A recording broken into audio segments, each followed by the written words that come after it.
галзуу анимашн сувагтан тавтай морилцгоо. За энэ удаад баруун та нарт галзуу хөөрхөн анимашныг ярьж өгөхөөр сонголоо. Ямар анимашн гэхээр 2024 онд гарсан Velma the Unicorn гэх энэ галзуу хөөрхөн анимашныг задуу хөгжимтэй холбоотой үнэхээр сонирхолтой адал явдлыг өгүүлэх энэ галзуу анимашн та нарт таалагдана гэдэгт итгэлтэй байна. За тэгээд Моброны энэ галзуу хөрхөн анимашныг бэлмэнг туурамшууллыг дахиад эхлүүлж байгаа Хаан Чипстэй хамтран хүргэж байна. Хаан Чипсээ аваад задлаад хоч. Та нар маань тэгээд сабадраагүй бол саба адарсан бол лайк дарахтал болоо явчих жоох юм. Бас галзуу анимашн сувгийг мэдэхгүй хэн нэгэндээ шеэрлэж болох юм.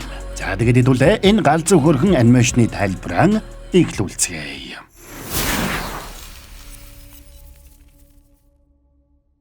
За олон хүмүүс шуугилдаж тайзан дээр нэгэн амьтдын рок хамтлаг гарч ирж байгаагаар энэ анимашн маань эхэлдэг. Хамтлагийн соло гитарчныг Элжиг Отис, бөмбөрчнийг Lamgross Rage, харин гоцлол дуучныг Одоомор Velma гэнэ.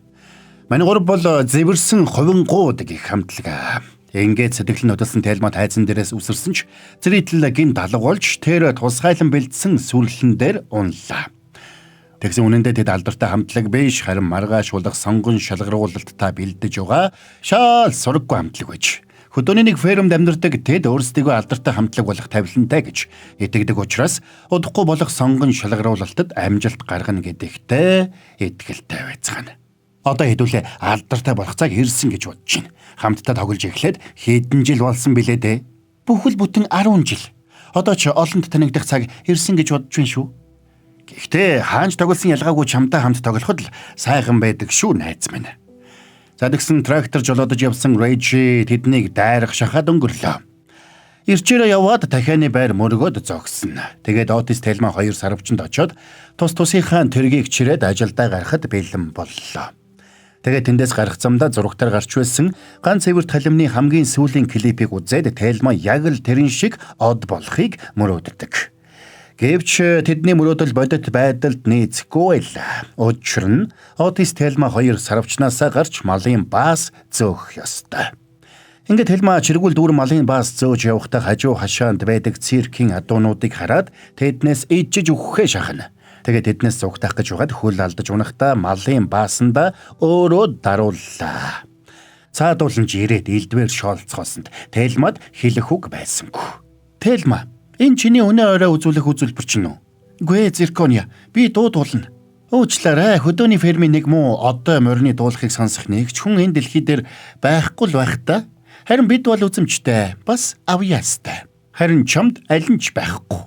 За ингээд орой болоход алдарт Sparkle Palooza шоунд оролцох авьяасныг сонгон шалгаруулах баг ирж тэр хавийн фермийнхэн ч байдаг авьяасаа үзүүлцгээе. За эхлээд Velma-гийн хажуу хашааны Rhinestone Phillies хамтлаг үзүүлбэрээ үзүүлсэндээ шүүгчдэд тэдний үзүүлбэр их таалагдана. Тэгсэн мань гурав сандарцгаана. Тэгээд зэвэрсэн хувингууд хамтлагийн ээлж уулсанд Velma-ч зоргоо чангалаад урагшаа гарч ирлээ. Тэгээд дуугаа эхлэхгүй байхад нь эхний шүүгч тайзнаас буухыг шаардлаа. Уучлаарай бид дуугаа эхлэхгүй шүү дээ. Уучлаарай та нарт ямар ч ирээдүй алга. Тайзнаас одоо буу. Түр хүлээгээрэй. Бид энэ боломжийг олон жил хүлээсэн шүү дээ. Уучлаарай. Та нарт од болох юу ч алга. Бид онцгой дүр төрхийг хайдаг. Тайзан дээр гарч ирээд л тайзыг асааж чадах дүр. Тэрнээс биш жирээнийг фермийн одоо морь бидэнд хэрэггүй. Palooza шоунд оролцохын тулд та нар онцгой байх ёстой. Харин та нарт онцгой юм юу ч алга. Тэгсэн Velma үг хэлэхээр ухс хийхтэй хөл алдаж тайзнаас унахдаа хамаг хөгжмөө татаж унаад бүгдийн элэг дог боллоо. Тэгээд ичсэн Velma тэндээс бошгуухан шиг явна. Гэвч тэрний энэ бүтлгүйтэл айл хэдийн нэтээр вайрал болжээ. Оройн Velma-г нэг газар урамуутайхан сууж итэл Otis ирээд өөрийнхөө бүтээсэн тоглоомуудаа гаргаж ирээд сэтгэлийг нь сэргээх гэж оролдоно. Гэвч Velma-д ямар ч тоглох сэтгэл зүй овсоо. Шүүгчдийн хэлсэн үг тэрэнд их хүн дээр туссан байлаа. Авьяасаа үзүүлж амжилгүй гадаад үзэмжнээсээ болж хасагдсандаа сэтгэлээр их хүнжээ. Маргааш өглөөнөө Velma-г сэрэхэд орных нь хажууд Otis-ийн тоглоомны ганц эвэртийн тоглоом байсанд Velma тэрнийг уран муутай харлаа. Тэгээд ферм дээрээ ирээд урдын адил малын баасаа зөөж эхэлсэн бол хажуу хашаанд байдаг Rhinestone Phillies-ийнхэн сонгон шалгаруулалтанд тэнцсэн баяраа тэмдэглэсэн хിവэрээ л байна. За ингээд Тельма уран муутай алхаж явтал өмнө нэг жижиг ловон харагдсанд Тельма тэр ловонг духан дээр нааж тогтоогоод ганц эвэрт болж өөрийгөө баясгана. Энийг нь харсан Отис ирээд тэрнийг шоолсонд Тельма өөрийг нь юу шиг харагдаж байгааг асуудаг. Гэтэл яг энэ үеэр хажуугаар нь ягаан будаг саа ичсэн машин явж таарна. Бүтлгүй жолооч нь анхаарал алдаад онхолдох шахахта машина огцом дарсанд ард нь ачсан будаг бүхэлдээ Тельма руу цацаг татгана. Тельма чи өөрийгөө нэг хардаа. Юу вэ? Сая юу болоод өнгөрчвөө? Хүүе би ганц эвэрт болцсон байна. Би ганц эвэрт болчихж. Үнэхээр Тельмаг мэдэхгүй хинэгэн харуул жинхэнэ ганц эвэр шиг л харагдаж байлаа. Хуурамч ганц эвэрт. Тэр ямар амаатай юм? Миний зургийг л аваадах. Instagram дээр постлоодох. Тэр үлээж байгаарай. Би хуучин профайл устгаадах. Хуучин би огт байгаагүй юм шиг болгоноо. Гэхдээ хуучин хаяга битгий устгал да. Би найз болцсон байгаа шүү дээ. Гэвч Тельма хуучин хаягаа шууд устгагчлаа. Тэгээд Отис зургийг нь авч явах үеэр тэдний фермийн гадуур явж өнгөрсөн хүмүүс ганц эвэрт байгааг хараад баярлсандаа галзуурах шахана. Тэгээд тэд фермийн хажууд зогссонд тэрэгцэртэй бяцхан охин ганц эвэртийг үзэхээр эрнэ. Бяцхан охины урмыг хугалахыг хүсээгүй Тельма өөрийгөө ганц эвэрт гэж танилцуулдаг. Тэгээд зураг авахулж дуусахтаа зэрэгцээд тэдний фермийн гадаа баахан хүн шавлаа. Анх удаага ганц эвэрт харж байгаа тэд Тельмагаас элдв янзын зүйл асууцгаана. Чи надад мөнхийн залуу насыг өгч чадах уу? Чиний эвэр лазераар бууддаггүй. Чиний бас цэцэг шиг үнэртэй юу? Чиний цус ямар өнгөтэй? Солонгос шиг өнгөтэй л байх та. Чи ганц эвэрт шиг дуурахгүй маа. Ганц эвэртүүд ч нөхөр дом дуудаа гэж бодсон шүү дээ. Тэр ганц эвэртүүдийг бүгдийг нь луунууд идчихсэн юм л та. Өө, чи ямар нэг шидэт зүйл хийж чадах уу? Тийм ээ, би дуулж чадна. Ингээд бүгд тэрнийг дуулуулахаар шаардсанд Тельмаж баярлалаа. Уучлаарай, та үнэхээр жинхэнэ ганц эвэрт мөн юм уу? Юу л да. Тийм ээ, би жинхэнэ ганц эвэрт. Ингээд тэд хамтлагаараа дуулсанд анхудаа тэдний дууг хүмүүс эхнээс нь дуустал сонсно. Something's moving, something's blooming in the I can hear it in this growing rising from the air. Wash your face again. Can you feel it? And it's never, don't you find it? За тэгсэн тэр дөрөв Тельмагийн дуу нэтээр viral болж дэлхийд даяар алдаршиж эхэлнэ. Энэ нь Тельма Режи хоёр их баяртай байсан бол Тельмаг дүрээ хувиргасанд Отис сэтгэл дундуур байна. Гэвч ингэхгүй бол хинч анхаарахгүй байсан гэдгийг Тельма хэлээд Отисыг ядгсанд тэр аргагүй эрхэнд хүлээн зөвшөөрдөг. Зарим нөгөө талд алдарт ганц эвэрт халим Никигийн карьер асуудалтай байна. Тэрний сүүлийн амьд тоглолт фейлдсэн талаар сонингуудад бичих болсон байлаа. Эхэндээ Ники энийг сонсохыг хүссэнгүй. Гэвч менежер нь тэрнийг яаралтай ямар нэг онцгой алхам хийхгүй бол карьер нь бүр мөсөн сүрэхэд ойрхон байгааг хэлсэнд Ники сандарч эхэлнэ. Тэгээд менежертэй ямар нэг арга олохыг тушаалаа. Тэр өөрөө сэтгэлэн сэргэж урам орсон Тельма Отисто шинэхэн тоглоомоор нь тоглож байна. Тэгсэн сарвчин дотроос соло гитар сонсогдсонд гайхсан хоёр тийшээ яваад очно. Гэтэл тэнд домогт продюсер гитарчин Peggy Purvis ирчихсэн байж байлаа. Тэр Тельма болон тэрний хамтлагтай уулзахаар ирсэн нь энэ.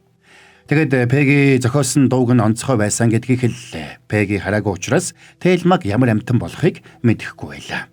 Дээрэс нь тэр ганц эвэрт.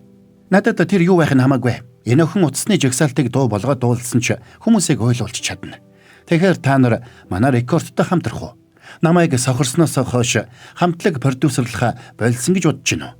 Магадгүй чи миний эргэн ирэлт байж болох юм шүү. Тэгсэн Тельма болоод найзууд нь хагардлаа баярлцгаана. Тэгэд тэд шууд л хаммаг юм аваад Peggy Purvis-ийг дагаад хуучны студ руу нь явлаа. Урд өмнө нь хизээж жинхэнэ студид орж үзээгүй тэдний нүд орой дээрээ гарах шахацгаана.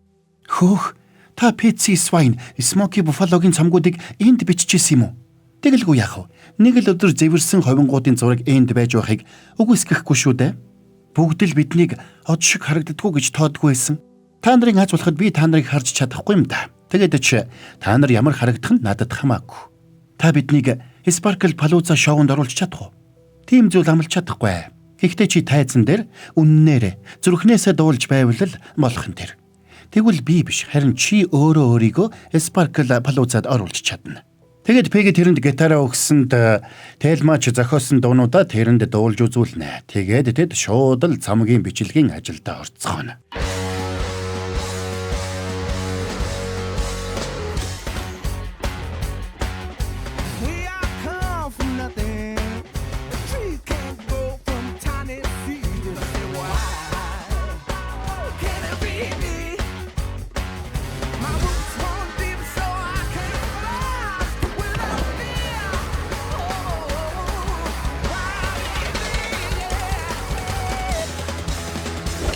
Хэсэг хугацааны дараа Никигийн менежер Вик Даймонд гэнт Пегитэй холбогдлоо. Тэгээд Тельмаг Никигийн амьд тоглолтын нээлтэн дээр дуулуулах санал тавьсан ч Пеги татгалзсан. Пеги чи сайн боддоо. Чи тэр авьяаслаг охины амжилтын замд саад болохыг хүсэхгүй байгаа үсттэй. Ингээд Пеги Тельмагаас Никигийн тоглолтын нээлтэд дуулах хүсэлтэй эсхийг нь асуухад Тельмач баярлж тэр дороо зөвшөөрнө. Удалгүй хэдэн дээр Никигийн хувийн онгоцоор менежер Вик Даймонд ирлээ. Вик ирсэн даруйда шууд л тэрнийг өөртөө татах гэж оролдоно. Тэгсэн ч Тельма хамтлагаа болоод Пегиг орхихгүй гэж зүтгэдэг. Ингээд онгоцноос буусан даруйда Вик Тельмаг өөр машинд суулгаад нөгөө хэдийг нь өөр машинд суулгачихна. Тэгээд замдаа арын машинаа эвдэлж орхиод Тельмаг ганцаарнг нь аваад явчихна. Харин нээлтэнд нь ганц эвэрт дуулуулах болсонд Ники дургүй байлаа. Ингээд оройны тоглолт эхлэхэд Тельмагийн хамтлагийнх нь алгаа. Вик манай хамтлагийнхан хаана байна? Хамтлагийнхан чинь чамайг хайсан бололтой харамсалтай байна. Зарим хамтлаг том тайзанд гарахад бэлэн байдгүй юм. Яана, чи уг энэ шоуг их хүссэн юмсан. Би энэ шоуг цуцлах уу яах вэ? Өөрийг нь сонсохоор ирсэн үзэгчдийг хараад Тельма хамтлаггүйгээр тайзан дээр гарахаар шийдлээ. Тэгээд тайзан дээр гараад ганцаараа дуулж эхэлнэ. Тэрний үзүүлбэр гайхалтай болж байгааг харсан Вик Даймонд Никигийн тоглолтод зориулсан байсан салютнуудаа хүртэл буудуулдаг. Учир нь Вик Никигээс салж Тельмагийн менежер болохоор шийджээ. Энэ үеэр Пеги Отис Режи 3 ирсэн ч Тельма аль хэдийн гараа дуулж байгаа шүү дээ. Тэгсэн ууралсан Ники тайзан дээр гарч ирээд миний тайзнаас зайл гэж Тельмаг хөөлөө. Тэгээд Тельмаг тайзнаас буусны дараа Ники дуугаа дуулж эхэлсэн ч үзэгчид дургуутслаа илэрхийлж бүүлцгээдэг. Ууралсан Ники улам бүтлгүүдж тайзаа цөмөлж доош унсанд Тельма сандарна. Гэвч Вик тэрнийг тайвшрууллаа. Битээ санаа зов. Нэг од бөхөхөд араас нь өөр нэг бүр хурцод гарч ирж гэлэлцдэг. Би чамайг энэ дэлхийн хамгийн алдартай од болгож чадна. Гэхдээ би Пегитэй гэрээ хийчихсэн штэ. Пеги чамайг хизээж Sparkle Palooza-д оруулж өгч чадахгүй. Харин надтай хамтруулчийг гарцаагүй орно. Би хамтлагаа аваад оржуулах уу? Бололгүй яах вэ? Надтай гэрээ хий. Тэгвэл чиний мөрөөдөл бодит баялал олно. За сори байж гараа борон танартай гялсны галзуу гоё юм хэлээдгий. Бэлэн мөнгөтэй хаан чипс иргэн ирлээ. Хаан чипс 21 жилийн ойгоо тохиолдуулан Монгол орон даяар 10,000 азтанг тодруулах гэж байна. За дараа ийм гоё олон сонголттой хаан чипсээ задлаад 1000, 5,000, 10,000, 20,000, 100,000 бүр 1 сая төгрөгийн мөнгөний шагналыг хожоорой. За бас мөнгөний шагналаас гадна hoverboard, skateboard, AirPods зэрэг супер бэлгүүдэж хүлээж байна. Хаан чипсээ задлаад хожоорой. Тэгээд каштай болох ч яана гэд нэг хэдрүүлж идээд байв. Бас тааруулж маруулж идцгээ шүү заа юу. За тэгээд анхаарал хандуулсан баярлалаа. Кино тайлбараа хэдүүлээ үргэлжлүүлцгээе. За ингээд Тельма гэрээнд гарын үсэг зурснаар Вик Тельмагийн менежер боллоо. Тэрний гарч ирэхэд хувийн нислэг тэрэг ирж авсанд Тельма баярлнаа. Энэ үеэр Отис ирээд машиныг нь ямар нэг пуужинд дэлбэлээд тэд тоглолтоос хоцорсон гэдгээ хэлсэн ч Тельма тэрнийг өөрийгөө хамгаалах гэж худлаа ярьж байна гэж боддог. Иннээс болоод Отис Тельма хоёр маргалдсанд Тельма гомдсондоо нислэг тэргэнд суугаад явлаа. Харин нөгөө талд Тельмагаас өшөөгөө авахыг хүссэн Ники туслахдаа тэрний бохир нууцуудыг олж мэдээд карьерийг нь сүрүүлэх даалгавар өгнө. Холливуудад ирсэн хойно Тельма багийнхнаасаа нүүр буруулсандаа хямарна. Тэгээд Виктэй уулзаад өөрийгөө том алдаа гаргасан гэдгээ хэлж өөрийгөө жинхэнэ ганц эвэрт биш гэдгээ хүлээсэн ч хачирхалтай нь Вик тоосонгүй. Зүгээр дээ чи миний энэ шүдэг жинхэнэ гэж бодож байна уу? Үнэн гэдэг бол амжилтын ганц дайсан байдгийг. Чи баригдахгүй байхад л болно. За яах вэ? Тэгвэл намайг яах ёстойг хэлээд өг. Ингээд Вик тэрэнд од болох 3 алхмыг зааж өглөө. Эхнийх нь тэр өдөр бүр дүр төрх имижээ өөрчилж байх ёстой. Тиймээс Вик тэрний дүр төрхийг өдөр бүр өөрчилж байх тусгай баг ажилуулдаг. Амжилтын 2 дахь нууц нь үнэр байлаа. тэрнийг ирсэн гэдгийг бүгд үнрээр нь мэдэж байх ёстой гэж Уик үзнэ. Тиймээс тэд Тельмагийн нэрийн үнэртэй улсыг бий болгоно. Харин тэрний энэ бүх үйлдэлийг Никийг нь туслах нууцаар мөрдсөөр. Зарим амжилтын 3 дахь нууц нь хамтын ажиллагаа. Уикийн санаа нь тэр амжилтанд хүрэхин тулд бусад супер одуудтай хамтрах ёстой. Ингээд эхний алхам болгож Уик Тельмаг YouTube-ийн од Дэнни Сталлионтой уулзуулахыг санал болголоо. Фэнүүдийнхэн дунд тэднийг үерхэж байгаа юм байна гэсэн цуу яриа тараахыг Уик хүсч байдаг. Тельма аргагүй ирэхэнд Дэнни дээр яваад очно. Гэтэл Дэнни бичлэг дээрхээс шал өөр амтан байж таарлаа. Олонний нүдэн дээр дүр үзүүлдэгч бодит байдал дээрээ тархины мис засалж болохоор суралцж байгаа нэгэн болж таарна. Гэхдээ хоёулаа хүмүүсийн нүдэн дээр зүгээр кул болж жүжиглээд гарахгүй болохгүй штэ. Тэгэж байж хүссэн мөнгө олно шүү дээ. За яах вэ? Жүжиглцгээе. За тэгээд тэд камерын өмнө дотн юм шиг л жүжиглдэг. Тэр бүхэл Дэннитэй хамтарч хүнсний бүтээгдэхүүн гаргаж борлуулдаг. Энийг нь харсан Otis Rage 2 шок. Дараа нь тэд Уикийн студид ирлээ. Тэгсэн студид тэр чихтэй AI студ байж таарна. Тельма тэнд өөрийн зохиосон дуунуудаа дуулах гэсэн ч Уик зөвшөөрсөнгүй. Үзэгчдийн сонирхолд тулгуурлаад AI алгоритмын бүтээсэн хамгийн сүүлийн үеийн дуунуудыг Тельма дуулах ёстой байлаа. Уик AI-да тушаал өгсөнд AI нь шууд Дэннийг алдартай болгосон сэвсний талаар дуу зохиож өглөө. Ингээд тэдний хамтарсан анхны дуу олонний хүртэл болж клип нь цацагдана. Гэтэл тэр дунд Тельма өөрийнхөөсөө тис өөр хэв маягаар өглөөд дуулж байсанд Otis Rage Peggy 3-ийн нүд орой дээрээ гарах шахацгаана. Удалгүй хийсэн дуу нь хит болж гаргасан бүтээгдэхүүнүүд нь борлогдож Уикч нэлээд их мөнгө олж эхэлнэ. Тэгсэн Ники боож өгөх гэж байлаа. Тиймээс тэдний гарын үсэг зурх үйл ажиллагааг зөөрүүлэхээр тусгай баг илгээнэ. За энэ үеэр Otis Rage 2 хамтлагийнхаа шин дуучныг дагуулад Тельма дээр ирж гарын үсгийн зурулж аваад явсанд Тельма гунигллаа. Тэгээд тэрнийг урамгүйхэн гулгаж явтал Никигийн туслахын илгээсэн нөхдүүд өндөг шидэлсэнд Тельма тэндээс зугтаж буудлынхаа өрөөнд ирнэ. Тэгсэн өндгөнд онулсан ганц эвэр нь баг зэрэг далисныг Никигийн туслах зургийг нь авч амждаг. Нөгөө талд Otis-ийн хамтлагч урагш муутай байна. Авсан шинэ гоцлол дуучны сэтгэл хөдлөлөө барьж чаддаггүй нөхөр байсан учраас тоглолтоо буснуулаад хамтлагаасаа хөөгддөг. Энэ үеэр Тельмагаар асар их мөнгө хийсэн Уик тэрэн лүү залгаад Sparkle Palooza тоглолтод оруулах болсныг хэлэхэд Тельма баярлана. Энээс гадна тэрний Дэннитэй хамтран гаргасан клип нь оны шилдэг видео клипээр шалгарсан учраас тэр орой шагнал гардуулах ёслолд очих ёстой гэдгийг дуулгана. Оройн Otis-ийг шагнал гардуулах ёслол болж байгаа газарт ирэхэд хотын бүх сэтгүүлчид тэнд цуглдсан урлагийн хамаг одууд бас цуглжээ. Тэдний дунд Ники ирсэн ч тэрнийг хинж тоодгүй. Араас нь Тельма Дэнни хоёрыг машинаас буухад бүгдээрээ тэднийг хашгиралдан угтацгаана. Ингээд Тельмаг сэтгүүлчдэд ярилцлага өгч байх зур Otis тэрэн лөө очих гэж хичээсэн ч ямар ч боломж гарсангүй. Дотор орсон хойно Тельмагийн нүүрний будаг арилж эхэлсэн учраас тэр сандраад нойл орж бошуухан нүрээ будлаа. Гэтэл тэндээс нь Никигийн туслах гарч ирээд тэрэнд угаасан зураг өгсөнд тэнд нь Тельмагийн эвэр духнаасаа салаад нийлж байгаа зураг байлаа. Тэгэд тэр Тельмаараа ус цацсанд Тельмагийн бүх будаг урсчихна. Ловнуудаа чиний шидэд эвэр чинь ловн байсан гэж үдээ. Битгийлтэй би бүгдийг тайлбарлая.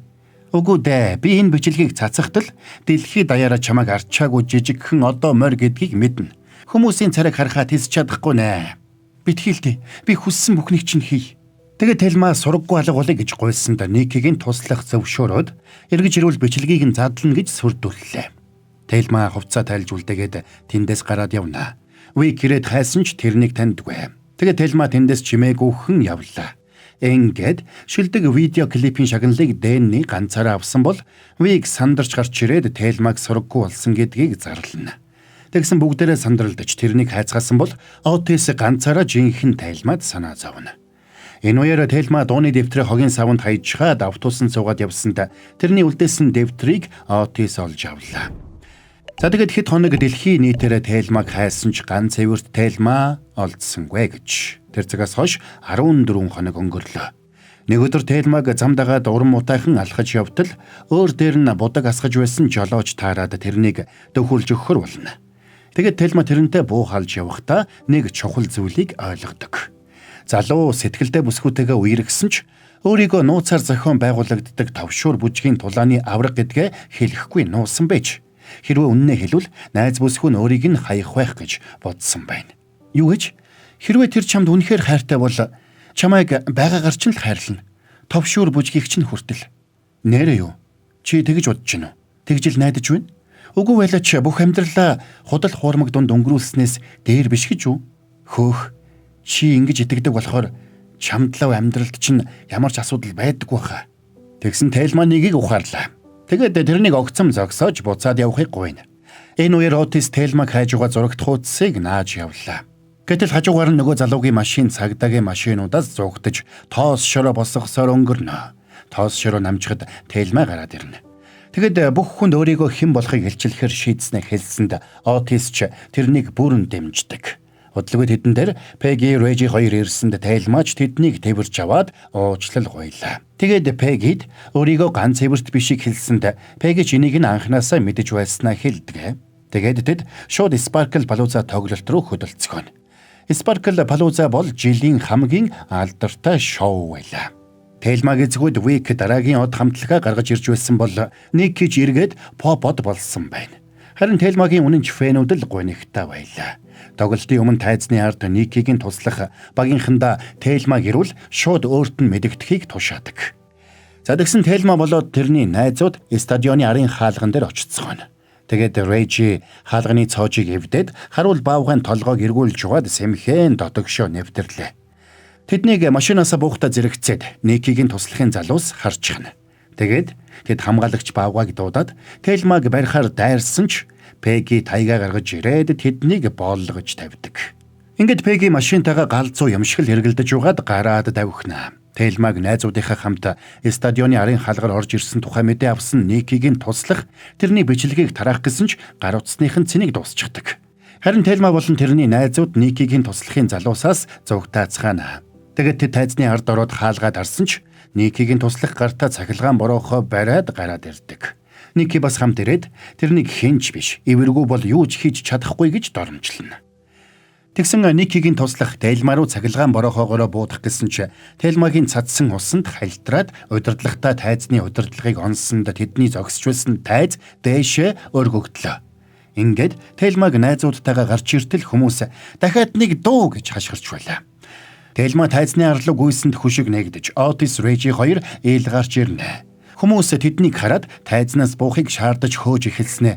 Гэнт бүгд чимээг болчлоо. Учир нь ойлгомжтой. Тайзны араас ганц эвэрт Тельма гараад ирдэг. Тэгээд тэр микрофоны өмнө очиод бүгдэд үннээ хэлнэ. Бүгдээрээ сайн уу? Та нар намайг хаана байгаа бол гэж гайхсан байх.